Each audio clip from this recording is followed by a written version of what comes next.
Welcome to the Innovating Together podcast. I'm your host, Bridget Burns from the University Innovation Alliance, returning from a robust and exciting ASU GSV Summit, which robbed me of my voice. So apologies for the hoarseness.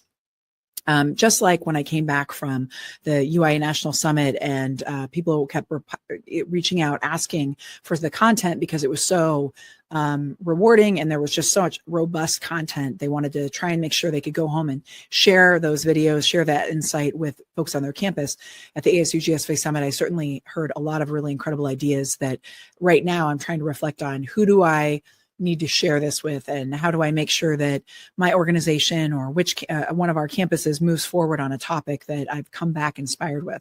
So today is about that, about equipping you with the content supports, the inspiration and perspective that will help things move forward.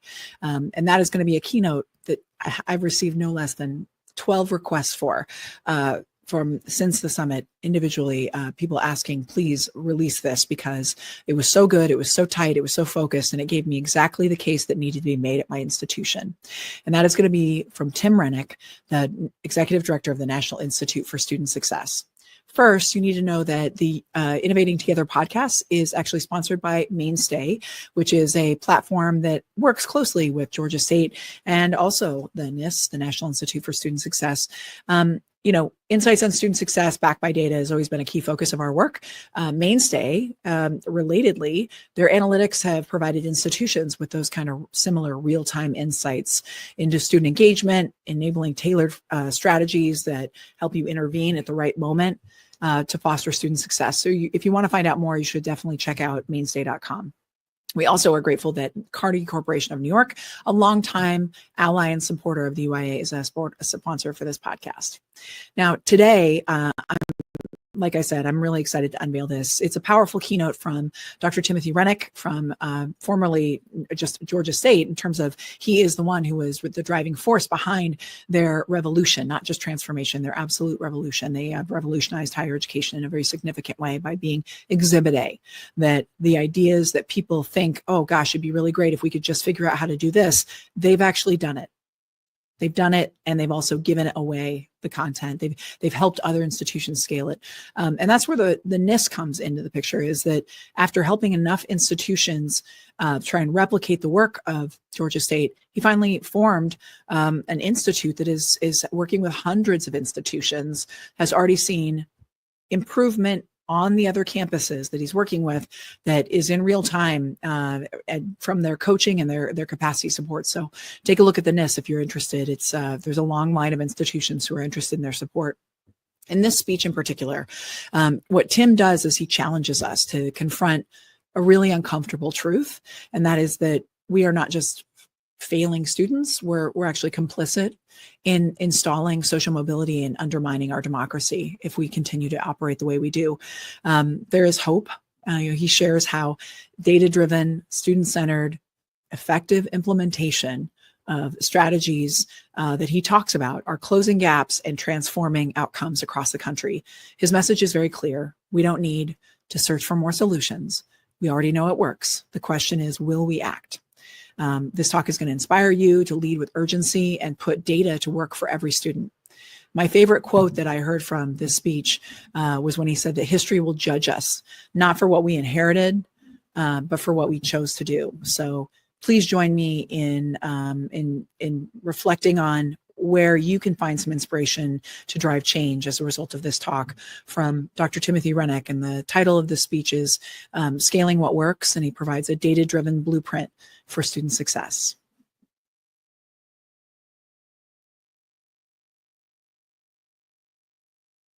So I am honored to kick off day two. Day one was largely about the why. Why is this work important? Why do we need to do things in radically different ways?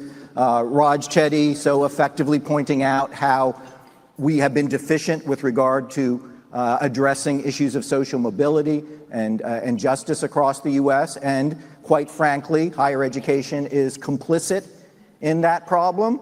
By the end of the day yesterday afternoon, You got that point underlined by President Crow. Mike came in, talked about not only are we undermining in higher education social mobility, but we are a threat to the very foundation of democracy as we know it. So heavy thoughts, but well articulated and convincing. So the question today is, okay, so what do we do about the fact that higher education has not performed the way we'd like and is not producing the outcomes our nation needs in order to be successful? I'm an optimist. I believe that we can achieve a significant change. But I'm going to start my comments this morning by underlining the point that we heard yesterday in a slightly different fashion. If you were to look at the headlines in most of the national publications, you would not only be confronted with articles about social mobility challenges and so forth, you would be given the impression that success rates across the U.S. are declining. It took me all of about 45 seconds in a Google search to come up with the headlines that you see on this screen. Progress on college completion rate stalls, U.S. degree completion slide downwards, shocking statistics about graduation rates, national publications making this point. So I want to start this morning by level setting and explaining what is really happening at the national level. And here's one way of looking at it. These are IPED's 6-year graduation rates for every 4-year public university across the United States. And what has happened over the last, in this case, 15, 16 years. And you can see that the graduation rates are not sliding downward. There's not shocking declines and so forth, even through the COVID pandemic. The numbers have continued to grow in a fairly steady fashion. So, just let's adjust our language and our talking points as far as that's concerned. But I want to say something more specific to the approach that the University Innovation Alliance has been promoting over its first 10 years of existence by saying, okay, what happens if we take those same metrics, 6-year IPEDS graduation rates for public four-year universities, and look specifically at a subset? This is a group I'm defining as the early data adopters. It's a group that includes several members of the University Innovation Alliance, several other institutions represented in this room that haven't been Alliance members. For instance, I saw UT San Antonio has a team here today. Great. Schools in Florida, not only just UCF, but FIU, Florida Atlantic. These are schools that over the last 15 years, as I've done travels and written grants and participated in collaboratives and so forth, it's clear to me that they were adopting at scale the data approach, the approach to saying that we can more holistically and proactively support our students if we use data in an intelligent fashion. And I'll tell you more about this approach as my comments advance this morning. But the headline here is that if you pull out from the overall landscape of four-year public, specifically these institutions that have adopted this particular approach to student success, the results are even more impressive. I mean, an 18 percentage point increase. And what is striking about this chart as you look at it, it very much does coincide with when these data-based approaches began to take off. So you'll see the graduation rates were very level between 2016 and 2012, and then all of a sudden in 2012, there's this quite dramatic improvement, which has continued again through the pandemic unabated. Well, what's happening around then? I'll say autobiographically from Georgia State's perspective, it was in 2011 that we launched our completion grant program. It was 2012 that we launched predictive analytics and began using proactive advising and so forth. So this was the time period when these approaches were beginning to reach scale across a number of large public universities, and the results were dramatic. Another major goal of the University Innovation Alliance is not only to improve these numbers, though, but also to address equity issues. And clearly, Raj Chetty's comments yesterday underlined the importance of us doing a much better job in this room of lessening equity issues between different student populations.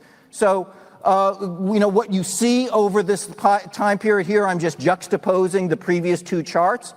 These early adopters of data, these institutions that have been scaling the UIA approach, were actually underperforming compared to the national average, the other institutions, the four-year publics, through much of the late 2000s and into the 2010s. But what you can see as the graduation rates improved at a more rapid rate among the data adopters, they are now performing at a higher level than the national average. That might not seem shocking until you look at who these institutions are and what they represent. They're mostly very diverse public universities in large urban areas. Wayne State in Detroit, Georgia State in Atlanta, FIU in Miami, UT San Antonio, and so forth. And what's happened to the equity issues? Well, this is the national picture. So on the left, you're looking at the average graduation rate for students overall nationally with the gray dots. The blue dots are for black students across all of the sector of four-year public institutions. And it's a very sobering picture, right? The gaps are gaping, and the other thing you can see is that the blue lines are not getting particularly closer to the gray line. We haven't made a lot of progress in this regard. The gaps are smaller on the right side of the screen for Hispanic students, but still far too large. And again, the gaps are not closing quickly enough. So what if we look at those same two data points for these institutions that have been the early adopters of the data approach? The news is not entirely positive, but it is much better. On the left, you have black students again, and you can see the gap is much smaller by 10 full percentage points than for the sector overall. And what you can also see here, which you didn't see on the previous chart, is the gap is getting smaller. Hispanic students, news even better. Gap has not only been much smaller throughout the time period, but it now has been reduced to just a fraction of a single percentage point. So part of what I want to lead by telling you is there are things that work. We know of things that scale and are highly effective. We don't need to continue to say we don't know what we need to do in order to make a difference, because there are a number of things that have been shown by these data sets, but also by a series of randomized control trials and longitudinal studies that they work and that they're highly effective. Here's a list. It's a familiar list for those of you who were here yesterday, because these are, in effect, the UIA scale projects, using predictive analytics in order to understand better which students are at risk and what kind of supports they need. Proactively structuring advising to not wait to students to come to you, but reach out to these students. Using financial analytics to shape the wellness programs, financial aid and financial wellness on your campuses. Taking advantage of AI and using that to communicate in a much more responsive and coordinated fashion to students. And then taking what was long a voluntary process of students raising their hands and saying, I'm going to go to career services, and embedding the kind of supports that students need in the very structure of their academic experiences. These are the type of things that have changed the field of student success. The institute I currently direct, we've worked with over 100 universities over the last 3 years. Part of our process is to survey practitioners on each campus. We want to understand what they see as working and what's not working. We also interview hundreds of these individuals. In fact, over the last 3 years, we've surveyed more than 2,500 student success practitioners at universities across the U.S. And what I think is most striking about what we've heard, and is testimony to the impact of the UIA, is that there is almost no debate any longer about whether these things need to be done. We go to campuses. I don't think, in talking to over 2,000 individuals, we've had a single individual who has told us, you know, I really don't think we need to be using data more systematically on our campus, and I don't think we need to be more proactive. I kind of like the idea of waiting for the students to diagnose their own problems and come to us. Now I'm glad it gets a couple snickers, because it seems so out of sorts for what we have come to accept our role and need and job to be. But I can tell you, because I've been standing on stages like this for the last 15 years, that wasn't always the case. 15 years ago, this idea of using predictive analytics and data and tracking students and so forth was a foreign concept to most universities. And I think we should celebrate that at the 10th year anniversary of the UIA, but celebrate that as progress we've made in the field. We have changed the conversation in significant ways. And part of what this morning is set up to do is allow you to explore some of these particular topics. In fact, I chose the bullet points on the screen because after this session, there will be breakouts with experts from various UIA campuses talking about how their campus is implementing one or the other of these specific measures. In the time I have with you this morning, I want to highlight a few issues and talk a little bit about why I think these things are no longer debatable as far as their effectiveness and usefulness, not only in raising graduation rates, but in reducing equity gaps. So I'm going to talk about 3 of the 5 that were on the previous page. The first one, proactive advising. You know, we have known for decades at places like Georgia State, but the other institutions represented in this room, that there are students struggling on our campus. We've known that because our graduation rates are not what we need them to be. We've known that because students from underrepresented, low-income, and first-gen backgrounds leave us at disproportionate rate. But think about it. For most of the 20th century and a good part of the current millennium, the idea of responding to this problem was to get messages out to students that the help was available if you want to avail yourself of it.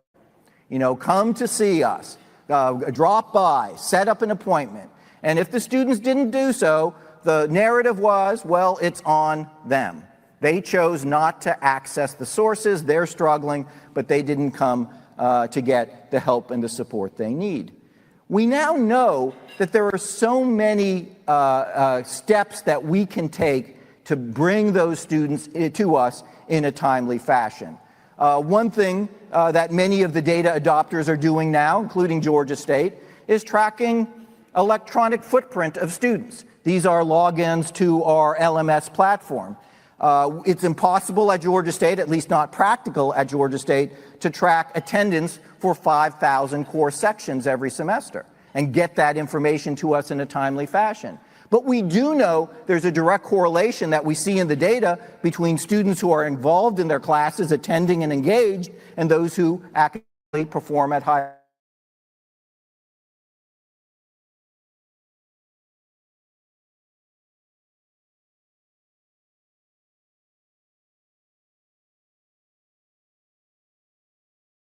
Not logging on to the class and gaining access to electronic materials, we use that as a predictor of this student being at risk, and we charge our advisors with that information to reach out and help that student.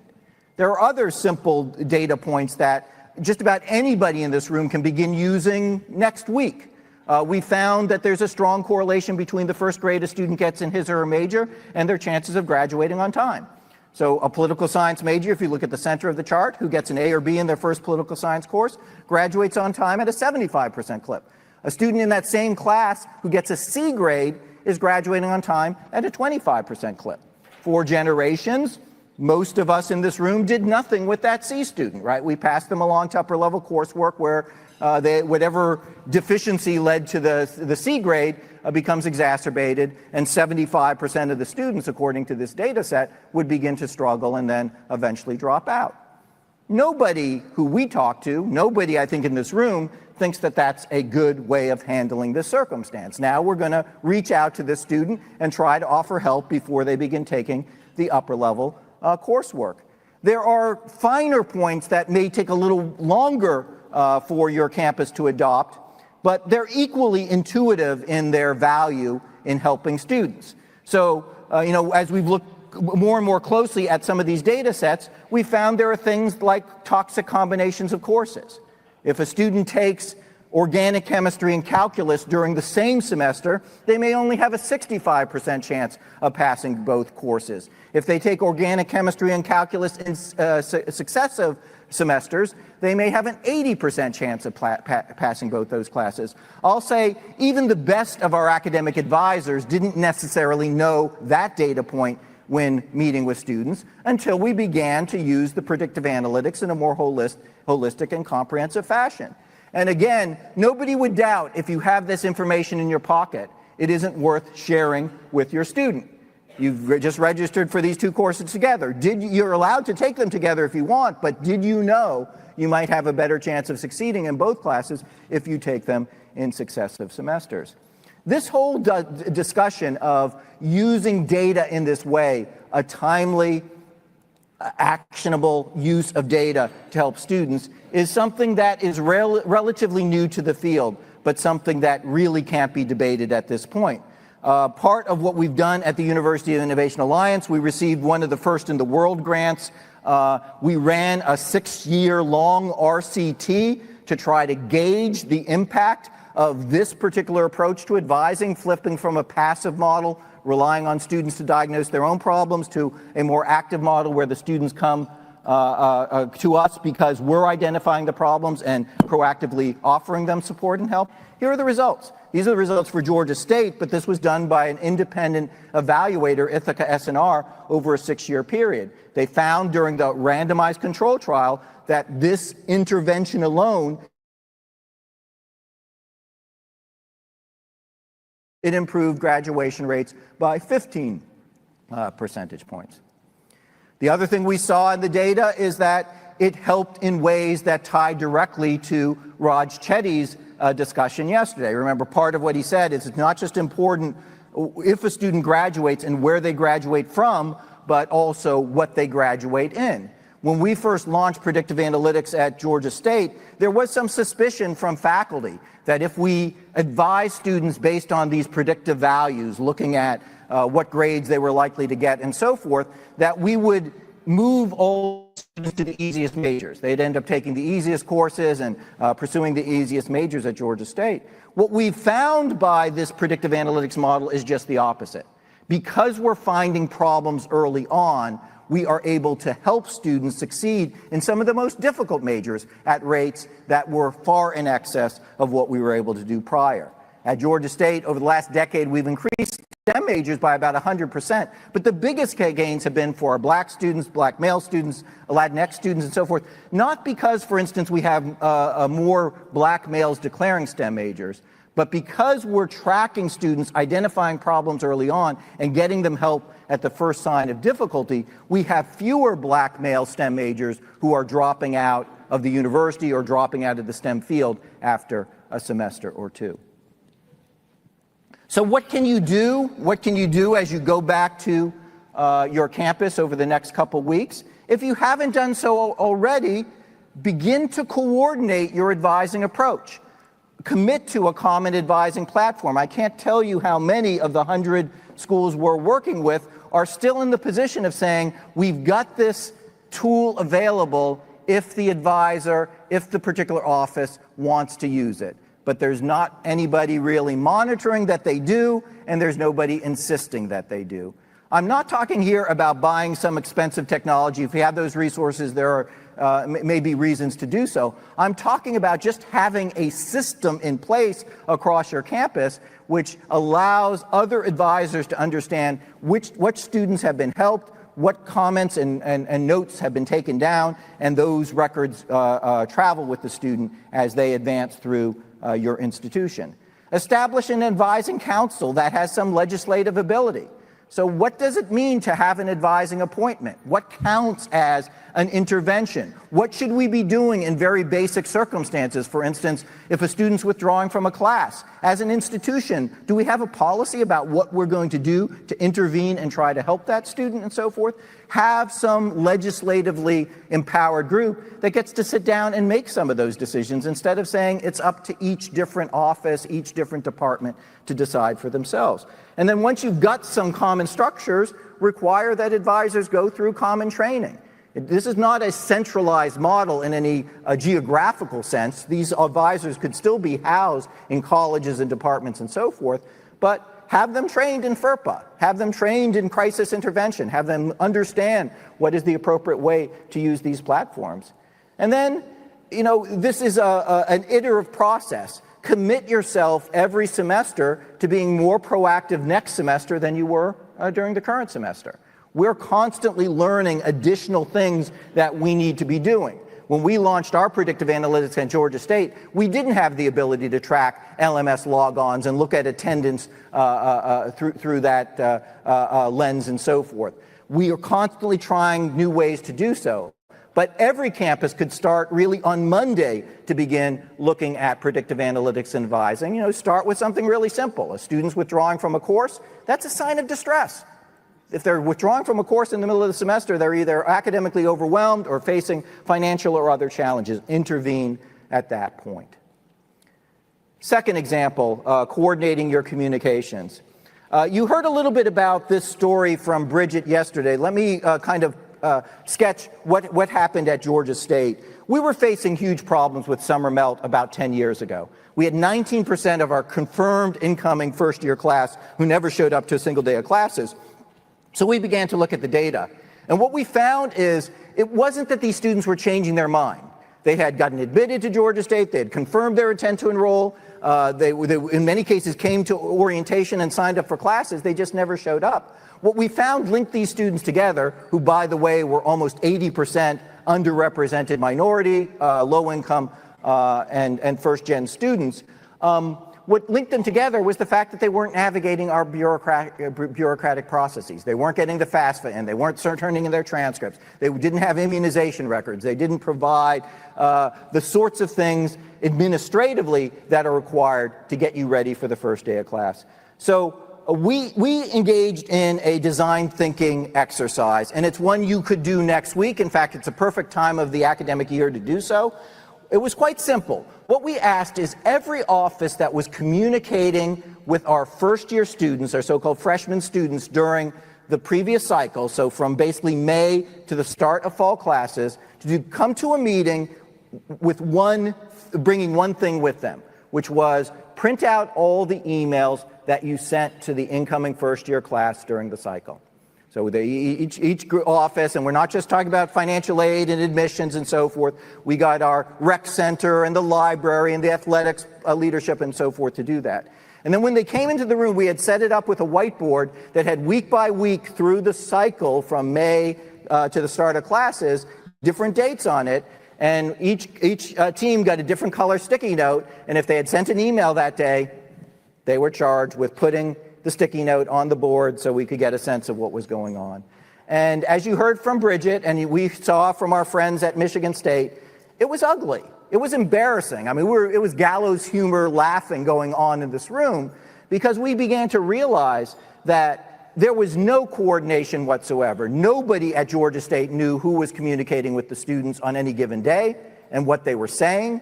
And when we began to see what was being said, it was not at all what we would have prioritized.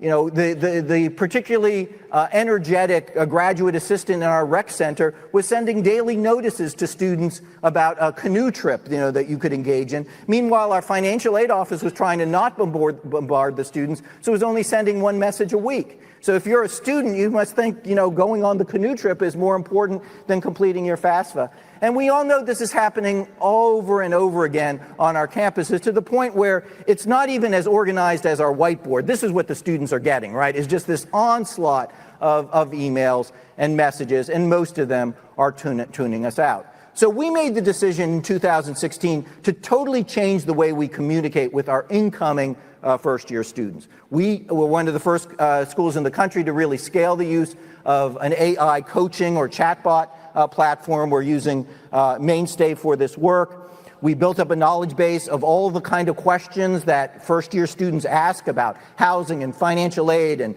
transcripts and immunization and so forth.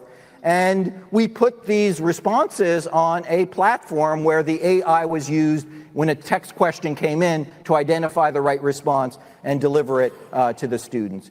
We thought that this would help. We hoped that this would help with some of the summer melt problems we were facing, but we weren't sure about it. The first 4 months we had the tool available, we had over 180,000 exchanges with students. Average response time when a student asked a question was 6 seconds. Use of the chatbot was heavier at 12 midnight than 9 in the morning. And that observation alone tells you something important. Anytime you have a service available to students which is time limited, only available 10 to 4 on Tuesday, Thursdays. I can assure you that that resource will be used more forcefully by your most empowered students. And your students who are working jobs, your students who have child rearing responsibilities, your students who have these complicated lives will be less able to access it. So all of a sudden, almost overnight, we began to get this help to all of our students 24/7. And what we really did, I think, at heart is take what was an onslaught of messages from more than a dozen different offices and begin to stack them as far as levels of importance, begin to recognize how many an individual student was receiving, so that we began to look like we knew what we were doing for the first time. And the impact, and this is the result of a randomized control trial, the publication, the results are published out there. We've been able to reduce summer melt at Georgia State by 50%. It was 19%. This past fall, it was 9%, more than a 50% drop. Yeah.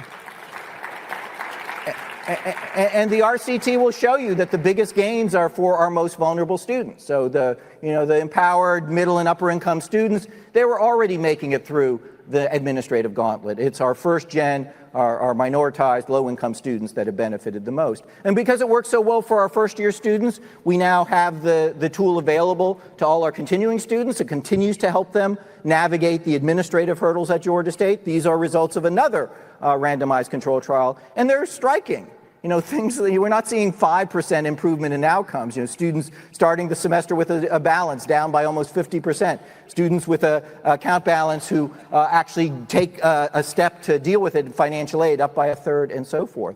And more recently, because this tool is now in the hands of all of our students 24/7, and thousands of students are using it every day, we've begun to integrate it into our highest DFW rate classes, the courses with the highest non-pass rates. And we've run other randomized control trials, and you're looking at the results here, that we've seen significant gains in having this tool available to nudge students to study before an assignment, or remember that a paper is coming up, or being there to answer some basic questions about the course when they're home doing homework, but the instructor is not immediately available. And again, disproportionately strong gains for Pell students. In the breakout session we'll do about chatbots, I'll tell you more about a large Department of Ed grant that we have for the next 4 years, where we'll be working not only at Georgia State, but with two of the campuses in the room today, with University of Central Florida and Morgan State University, on implementing this AI-enhanced coaching platform in introductory math and English classes across those schools over the next 4 years. So what do you do with communications? What are the next steps? Well, go back to your campus if you haven't already and do this design exercise. It doesn't take a lot of pre-planning. And I think the advantage is not only do you get good data that you didn't have before about your communications, you get an audience of people across all those offices to realize why you need to do something significantly different than you are currently. Designate a university texting platform. Come up with some policies that control the flow of text so that texting doesn't become the same thing that email became, a free-for-all for everybody on campus. We actually have a chatbot team at Georgia State that vets every request for a text to go out to students and makes a judgment about what is the prioritization. We can't send any one student 5 texts a day. Each student's going to get 2 or 3 a week. What are we going to prioritize? Let's put that in the hands of a team that can make good, wise decisions.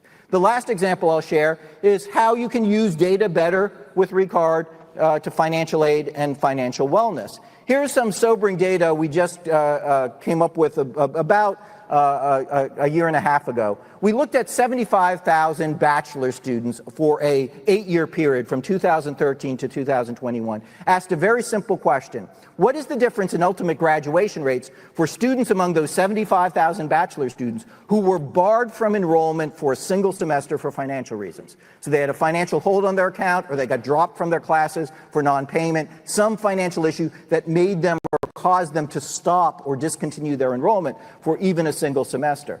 And you're looking at the sobering data right here, that the bottom line is, even if a student is stopping out for a single semester for financial reasons, their chances of graduating go down by 50 percentage points. 50 percentage points. Most of these students think they're coming back. A lot of our protocols go on the assumption, oh, they're out now, but they're going to be coming back again. But the reality is most students don't. In fact, across that whole group of 75,000 students, only 24% of the students who stopped out for a single semester for financial reasons ever came back and completed their degree. More encouragingly, a lot of these students are stopping out not for a lot of money. So that gives us some opportunities to think about intervention. And then maybe the most surprising thing we saw across these data sets is the students who were most likely to stop out for financial reasons were not the first-year students or the sophomores, they were the seniors.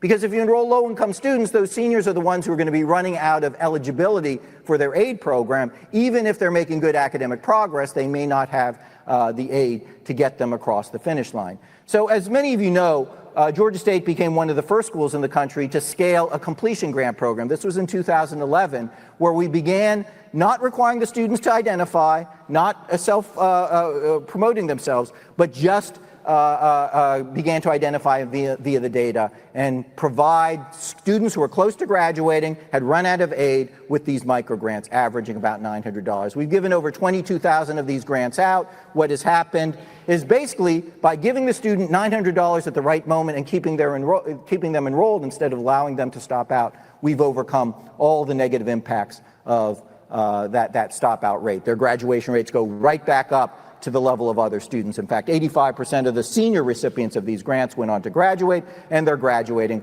with far less debt.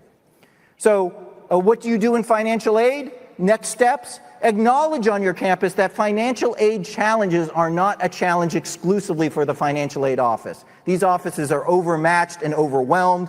It is a collective responsibility. Confront misunderstandings about FERPA. Probably half the campuses we work with at the NIST start with the assumption that we can't share information about which students are at financial risk with our registrar's office or our academic advisors and so forth. That is not true. The Department of Education has embraced the Georgia State model of sharing these data. These are people who need to know the information to advise students properly. And begin to identify and track early financial risk factors, just as you're going to do or already doing in the academic space. The good news is you can bring about transformation in a relatively short period of time. We're currently working, as I mentioned, with over 100 universities. We've only been in existence for a couple years. All of these 100 go through a 6-month diagnostic. We look at both quantitative and qualitative data to try to understand what's working and what's not with their student success programs. We have a whole process of change where they then engage with NIST tools and resources, digital courses. In many cases, our coaches are meeting with them every other week to help them implement changes. What's happened? The first cohort of schools we worked with was a group of 7 institutions in Georgia. Across those 7 institutions over the first 2 years of this program, we've seen an average increase in retention rates of almost 9 percentage points. Put that in perspective, what's happened nationally over that same time period, the improvement in retention rates over that same time period is 1.5. This need not take years, right? There are systematic changes that can begin making significant differences for your students almost immediately. And we've seen the same thing across these NIST partner campuses with regard to equity gaps, that all the students are doing better, each racial and ethnic group. For instance, the white students' retention rates across those schools up by almost 5 points, well above the national average.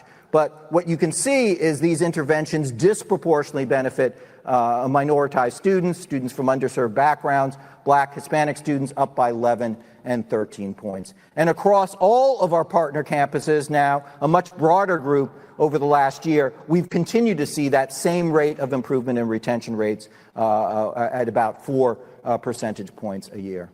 So the last thing I'm going to say in my closing couple minutes here is just to underline why this work is so important. Not just this work generally, but specifically the idea of offering systematic supports for all of your students. Not targeted supports for one group that one group receives and others don't, but systematic changes for the whole student body. You know, one event that was very memorable for us over the last 5 or so years was we had a visit from Bill Gates. He was speaking in downtown Atlanta, and actually his people contacted us and they said, you know, would you mind if he comes by for a couple hours? And we said we would allow it just this one time, but don't let it become a habit. And he came, he spent 2+ hours learning about our programs. You know, he was on our predictive analytics platform and chatbot and doing all those things. That was really, great and affirming that maybe we're doing something that is working. But clearly the highlight of the visit was he asked to meet with some of our first-gen students. So we picked up a group of students for him to meet with. And, it was really very affirming for them. They've all gone on to, continue to talk about this day that they got to meet, Bill Gates. But what I want to observe here is if you're looking at this picture, you might not immediately assume which student in the room was the least likely to be there. It was almost surely Austin. Austin came from a very low-income family in a rural section of North Georgia. His father was career military. When his father left the military, he ran a fruit and vegetable stand. So already, by Georgia standards, the likelihood that somebody with that economic profile would get a bachelor's degree was under 10%. But the odds became even less likely as his academic work unfolded during middle school because his father was diagnosed with ALS. And it began a 4-year period where Austin had to come home immediately after school because his mother was working a night retail job. She would watch the husband, care for the husband during the day, and then Austin would come home from school, no extracurriculars, just directly after school, and help care for the dad and his siblings when he got home as the oldest son. And sadly, I'll say this, that one of the saddest stories that Austin tells is he, to this day, will tell you he's one of the most careful drivers he knows because one of his dad's last wishes was to teach Austin how to drive. And his father was in a lot of pain at the time. And so Austin learned to brake, really carefully and slowly and so forth and not have impact. Sadly, his father did pass away while Austin was in high school. So you can imagine how many kids are going to recover from that and go on under these circumstances and be successful in college. But Austin applied to Georgia State. He not only got in, he got a major state scholarship and was excited and thrilled about that opportunity. But several months before the start of fall classes, he got his first bill. And it was much higher than he thought it would be, thousands of dollars more than he thought it would be. And like a lot of first-generation students, he immediately blamed himself. Oh, I obviously didn't calculate this well. In fact, he says he was even embarrassed to tell his mother about this big shortfall because he knew on her retail job and the finances of the family, she couldn't possibly fill this multi-$1,000 gap. But the good thing about this story, bleak though it is in some ways, is that Austin struggled with this issue in the summer of 2016. We had just launched the chatbot. And while Austin was embarrassed to admit that he had not calculated things well, he was not too embarrassed to go on the chatbot and figure out what went wrong. And he went into the systems and asked a lot of questions and found out that he really did deserve the scholarship that he'd earned, but it wasn't being applied to his current bill because there had been some transcription of some Social Security number somewhere in the system. He says he was so happy to learn the news and tell his mother that, yes, he is going to be able to go to college, that even though 99% of our students pay their bills online, the mom insisted on physically coming down to campus, standing in line at the bursar's office. And he says his mother had tears, down her face while they were paying the bill, that she was so happy and relieved for Austin. And, what I want to close by just pointing out to you is the importance and the weight of what we do on a day-to-day basis. If we hadn't committed to using data and committed to making some systematic changes and so forth, that picture, that selfie that the students took right before Bill Gates left, it would have been a very different picture. And I think, while we live in very divisive times, we would all agree that the world's a much poorer place if, that selfie was taken and Austin was not there to stand for it. So, we talk about the thousands of students, the hundreds of thousands of students that we've helped at the University Innovation Alliance at a number of our member campuses. But each one of those students has a story like Austin. And what you're doing is more important than you can ever imagine. If there's one message that comes from the first 2 years of the UIA and the message that comes from the work of Georgia State is you have more power than you give yourself credit for. You have the power to overcome some of those inequities that Raj Chetty was talking about that predate when the students arrive on our campuses. You have the power to significantly improve graduation rates. You have the power to significantly reduce and even eliminate equity gaps. And I'm so proud of the fact that you're here today to learn more about how to do so. So thank you for your attention, and thank you for all you do on behalf of our students.